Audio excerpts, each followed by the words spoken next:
আমি মনে করি সাবেক প্রধানমন্ত্রী শেখ হাসিনা একজন নিরপরাধ ব্যক্তি এবং তার বিরুদ্ধে যে সমস্ত চার্জ আনিত হয়েছে সেই চার্জগুলি সঠিক নয় এবং সাক্ষ্য প্রমাণেও তা প্রমাণ করতে সক্ষম হন নাই।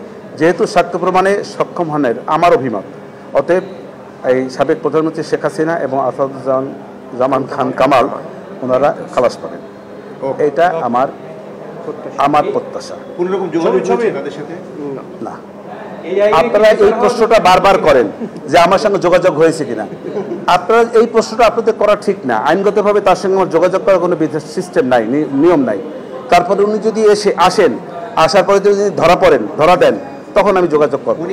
ওয়াইড স্প্রেড বলতে যে ব্যাপক মাত্রায় এবং বিস্তারিতভাবে যে কথাটা আছে, তার মানে প্রসিকিউশনের পক্ষের তাদের দাবি মতে যে সারা বাংলাদেশের 64 জেলার 52 অথবা 54টা বোধহয় বলেছে, এখানে আমার একটু ভুল হইতে পারে, 52 অথবা 54, আমি 52টাকেই ধরে নিচ্ছি।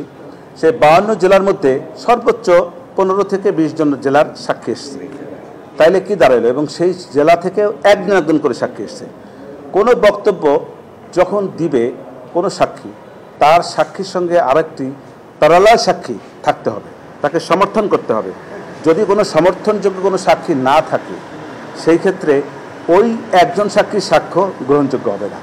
অতএব যে ওয়াইড স্প্রেড, যে ব্যাপক মাত্রায় যে এই সারা বাংলাদেশে অপরাধ সংগঠিত হয়েছে, এই কথা সঠিক নয়, এটাই বোঝাতে চাই। এই যে আপনি বলছেন উন্নয়নের কথা বলছেন, যে অনেক উন্নয়ন করেছে, তো এই উন্নয়ন কি আপনার হত্যাযজ্ঞকে ম্লান করতে পারে? আমি সেটা বলি না, যে প্রসঙ্গ আসে। আমি ওইটার সাথে একটু সাপ্লিমেন্ট করি, যখন কোনো বিচার চলমান থাকে তখন কি আসলে ওই অপরাধের বিষয়টা আলোচনায় প্রাধান্য পায় নাকি ব্যক্তির বিগত দিনের অর্জনগুলো প্রাধান্য পায়? অপরাধেরটাই বেশি পায়।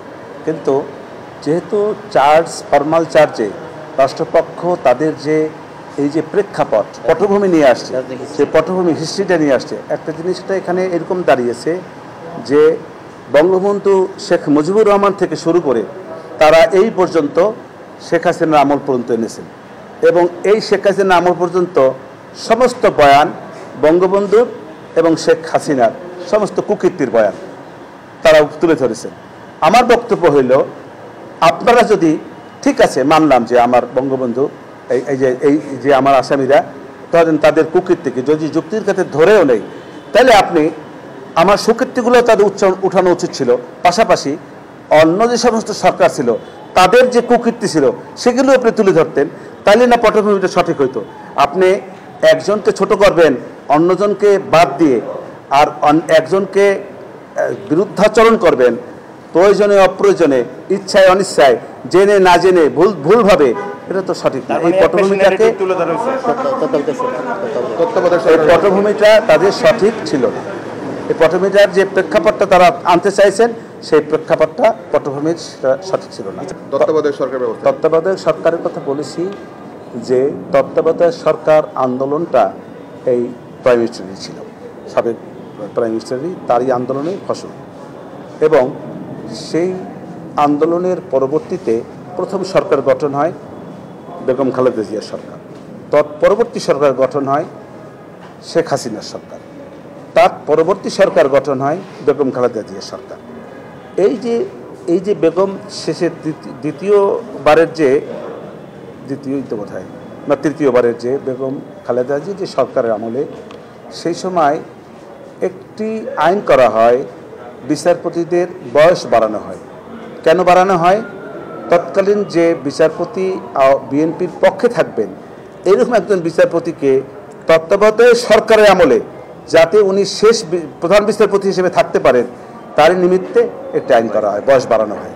অতএব এই জায়গাটা থেকে তত্ত্বাবধায়ক সরকারের যে কনসেপ্টটাকে তৎকালীন সরকার কলুষিত করেছে।